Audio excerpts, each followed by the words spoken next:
first and most important step will be a declaration by the North of all of its nuclear and related sites. It needs to start showing major disarmament steps and doing it very quickly. Ask for further opportunities to inspect where there are gray areas or doubts about the declaration. It was his third meeting with Chinese President Xi Jinping. What do you think his intentions were this time around? They're looking for humanitarian assistance. They want support for the North Korean definition of denuclearization. A very important symbolic gesture on North Korea's behalf. They're on separate tracks, but you only have both tracks coexist. From the Voice of America, this is Washington Talk. Hello, and thank you for joining us for this week's edition of Washington Talk. This is Connie Kim filling in for Eunjung Cho. Today on Washington Talk, we're discussing the aftermath of the historic U.S.-North Korea summit.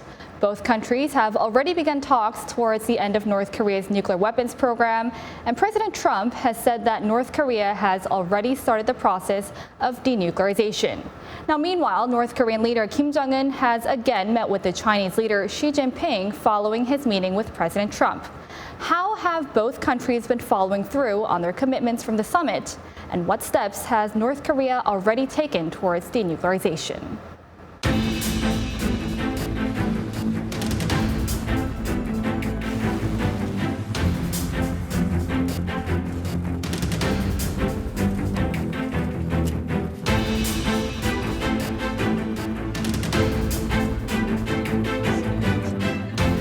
And the big thing is it will be a total denuclearization, which is already starting taking place.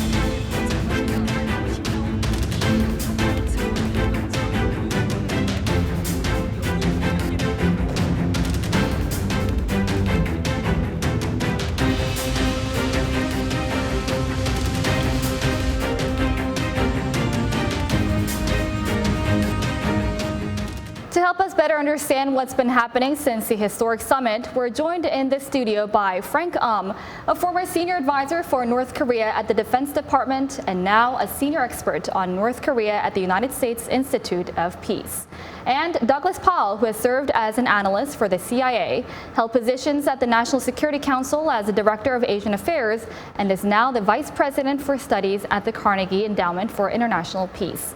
Thank you for joining us. Welcome to the program. Thank you. Now, President Trump says that North Korea's denuclearization process has already begun, mentioning the stop of its ballistic missile test and the destruction of its missile engine test site.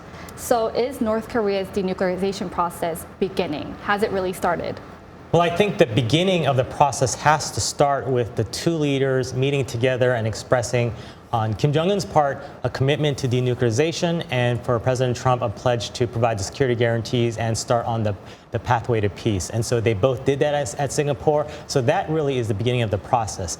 I think in terms of what President Trump said, and he referred to the suspension, the nuclear and missile tests, the destruction of a missile site at Ihari. Those are good confidence-building measures, but now is where the hard part starts, and this is where hopefully Secretary Pompeo will have meetings with his counterparts soon to talk about further steps. Mm-hmm. Do you think North Korea's denuclearization process has already begun, Mr. Paal? I have a fairly strict definition of what constitutes a denuclearization process, and the first and most important step will be a declaration by the North of all of its nuclear and related sites. And when you have that, then you check it against what we already know from intelligence collection over the years and previous experience with the IAEA and others, and then ask for further opportunities to inspect where there are gray areas or doubts about the declaration. Mm-hmm. That definitely needs to be dealt when Secretary Pompeo visits North Korea and meets with his North Korean counterparts. Then specifically, what kind of aspects should Secretary Pompeo touch upon? Well, I agree with Doug. Again, the declaration, making sure that we have a timeline. Pompeo has expressed the necessity of having these things happen very quickly. He talked about major disarmament happening very quickly. So we want to see the declaration. We'd like to see a significant step towards denuclearization. For example, shutting down Yongbyon facility, whether it's the uranium enrichment facility or the reprocessing facility. There's so many things that they can do very quickly, and I think that's what we should be looking for in the next few months. Mm-hmm. And National Security Advisor John Bolton's comments were interesting because he publicly pressured North Korea in saying that they need to get rid of all of its biological chemical weapons program, and that the U.S. is not interested in having lengthy conversations with North Korea. How can we read into his comments? Are the talks not going well, or was he reaffirming the U.S. goal of CVID? I'll be happy to start. The position that Mr. Bolton takes on these things is not always clear to me to be the president's position. And this is one where the interagency process, where the NSC summons the Departments of Defense and Energy and related administrative bodies to come together and determine what our priority goals are. I mean, mostly up to now, people have expressed general goals, but you have to have not just prospects, but you also have to have policies and priorities, and then processes for achieving them. And the administration is really running behind on those latter steps. Yeah, so I think Bolton and Pompeo are on the same page in terms of having an accelerated process and not wanting to see things dragged out over many years. So there's no disagreement there.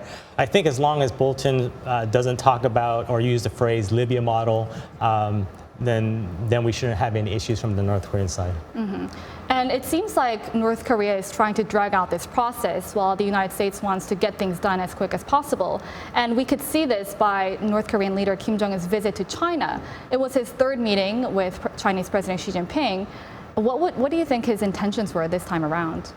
Well, in the case of visiting China, obviously he wants to have the visible support of China, not to be alone against the United States and other nations that have joined UN Security Council resolutions. So it's diplomatic backstopping. It's also undoubtedly, and we have some information on this, that they're looking for humanitarian assistance, which is not prohibited by the UN Security Council resolutions.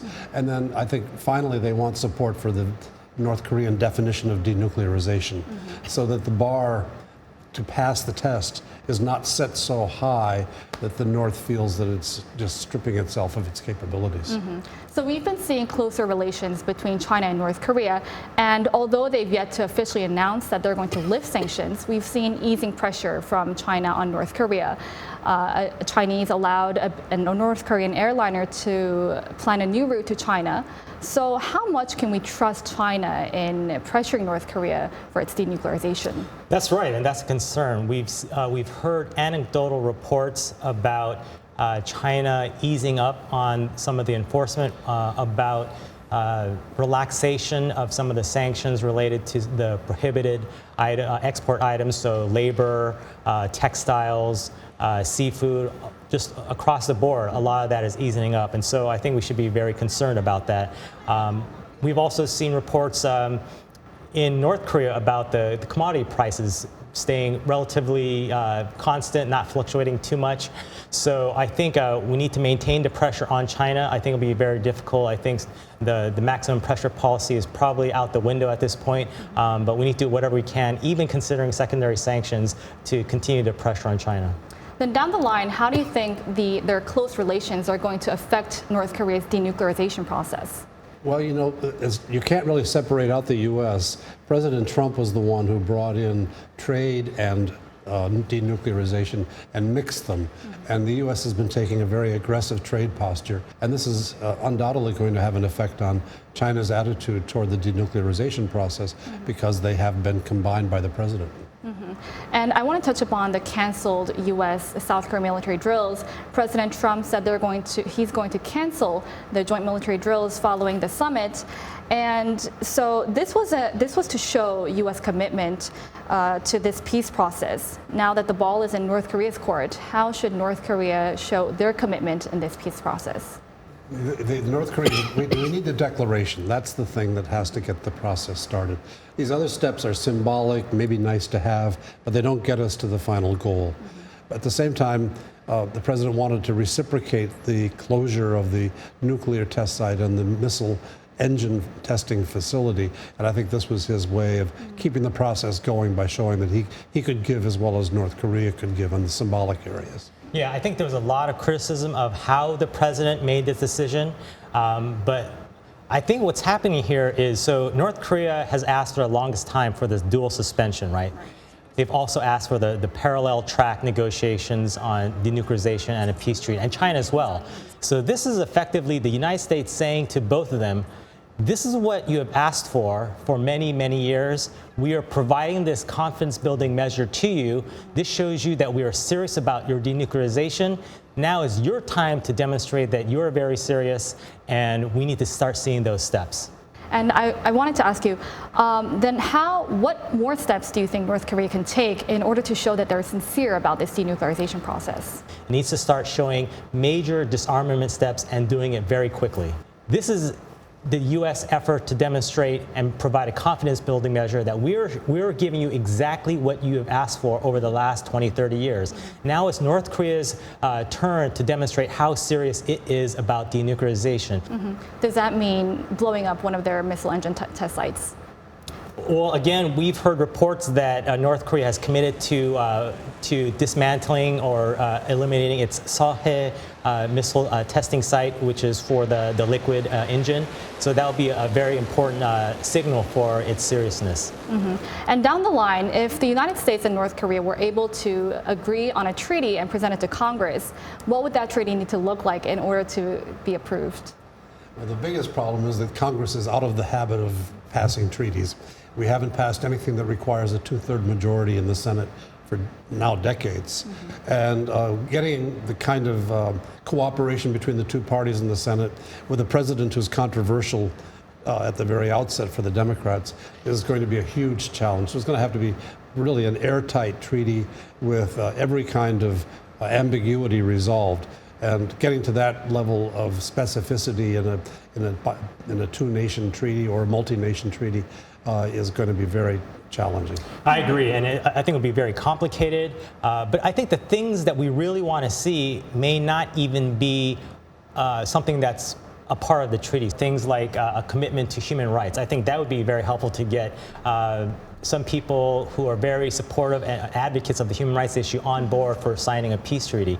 That being said, I don't think that's something that's included in a peace treaty. What you would probably have is issues related to disarmament, removal of troops or reduction of troops, those sorts of issues. And so I think that is something that will happen way further down the road, probably too premature to talk about right now. Mm-hmm. But even if you have a peace treaty, that's certainly better than, say, an executive agreement because it would extend beyond this current administration. At the same time, it's not ironclad, and there's been instances in the past where the U.S. has backed away from treaties, and oftentimes there's clauses in treaties where one side or the other can withdraw if you give notice to the other side. Mm-hmm. Thank you, Mr. and Mr. Paal. So if we could change gears from here and talk about the expected return of the remains of fallen U.S. troops in North Korea.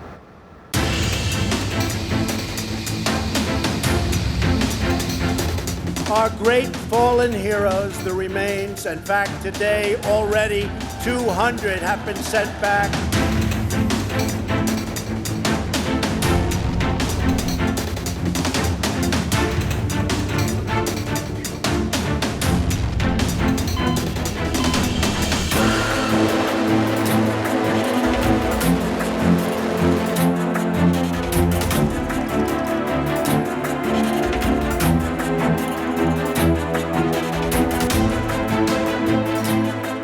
The Trump administration is expecting North Korea to return 200 sets of remains, which are believed to be the remains of American service members who fell during the Korean War. Now, the return of these service members from Korea have garnered bipartisan support from Congress. Could you help us explain to our viewers to understand the significance of this? Right. So the U.S. and the Department of Defense have a commitment to not leave their soldiers behind. And so this is something that has bipartisan support. And when I was at the Department of Defense, we would meet with the family of the service members every year, and they would ask us when we could restart talks and when we could have resume the recovery operations. And our answer was always unsatisfactory for them. It was basically saying that we don't have the relationship with North Korea right now that would allow us to begin these talks. So I think it's a very important symbolic gesture on North Korea's behalf, but again, they need to follow through. So I think if the reports are correct that we're going to get 200 sets of remains very quickly, that's a good start. But of course, the bigger step is to start the recovery operations where you have U.S. soldiers working alongside North Korean soldiers in North Korea doing the excavation and the digging for these remains. Mm-hmm. So what does this mean for families in America? Well, it's for any family that has lost somebody, they want to have closure, bring the remains home, say goodbye. That's really been important. And a lot of these casualties were during the counterattack from China during the hard winter of the Chosin Reservoir defense. And so the bodies have been left in various states of repose. And so a lot of work goes into this. And it's been hard to identify the remains, hard to find them, hard to collect them. And it's taken a lot of effort and, in fact, a lot of money to put behind this effort. The families appreciate that effort, but you're not happy until you get your own relative back. Mm-hmm. And the United States estimates that about 5,300 American service members are buried in North Korean soil, and North Korea is only returning about 200 of them back. Why not return all of these remains all at once? Well, it takes time. I think North Korea probably has the 200 sets of remains ready to go from previous excavation efforts. But the remaining remains, it'll take some time to do that. They're not readily available on the road. You have to do the digging, you have to do the analysis. And so that's going to take some time. And that's a concern too, because we had a previous series of recovery operations from 1996 to 2005. And then we were also supposed to resume operations in 2012, but that didn't happen because of the launching of the satellite in April 2012. So there's many potential pitfalls along the way. So the important part and a good signal for the U.S. would be to start these operations. And there's going to be negotiations about how these operations play out. When they start, who's going to be entering, how much we're going to be paying the North Koreans for some of the labor and other fees and services. So it's going to be a long process. And the sooner we can start, the better it is for all of us. Mm-hmm. And most importantly, what does the recovery of the remains of the U.S. service members mean for denuclearizing North Korea in the big picture? Well, they're on separate tracks, but you only have both tracks coexist. They won't take place one without the other. As we saw, and Frank just recalled, when the relationship fell down overall, there's no mood in North Korea to meet our concerns about lost, fallen soldiers in Korea. But we now have a major effort by the president to establish a better climate between the two sides. We've had a huge reversal over the last 6 months from high tension to a kind of new détente. And this is really an important part of sustaining the political support for continued efforts to maintain a détente with North Korea. Mm-hmm. So do you think this is going to lead to other big steps from North Korea in terms of denuclearization? Well, I agree with Doug. Again, it's tangential to the denuclearization process, but again, it all reflects North Korea's commitment to and their good faith in establishing better relationship with the United States. And so it's a signal. If they follow through on their commitment, it was one of the 4 points from the Singapore summit to resume the remains recovery operations. If they do that, then that's a good signal that they may be more amenable to other stuff that we're looking forward to down the road. Mm-hmm. We'll leave it here for now and move on to our next section. Before we go, let's take a look at the photo of the week on North Korea. Today we have a photo inside of the West Wing. Just a few weeks ago, we saw photos of President Trump and French President Emmanuel Macron hanging here, but they've now been replaced with photos of President Trump and Kim Jong-un. So how would you interpret this? Well, the president takes this as one of his signature achievements of his time in office, that he, on the one hand, was taking a tough posture on North Korea, but when the opportunity arises to move from that tough posture, he's seized it, and he thinks this is politically important as well as diplomatically and strategically important. What did you make of this photo? I agree. It reflects the importance that President Trump has put on this issue, and he deserves a lot of credit for that. and I think his unconventional style allowed him to seize the opportunity to meet with Kim Jong-un immediately, and it remains to be seen how that plays out. But it's again, it reflects the importance that he is placing on resolving the North Korea issue. And if I can just say, Yes, go ahead. Having worked 7 years in the White House myself, to see these pictures hanging inside the White House is an astonishing development. Well, it was definitely a surprise for me as well. Thank you, Mr. and Mr. Paal, for joining us today. That's all for today's Washington Talk, and from all of us here at Voice of America, thank you for watching. This has been Connie Kim.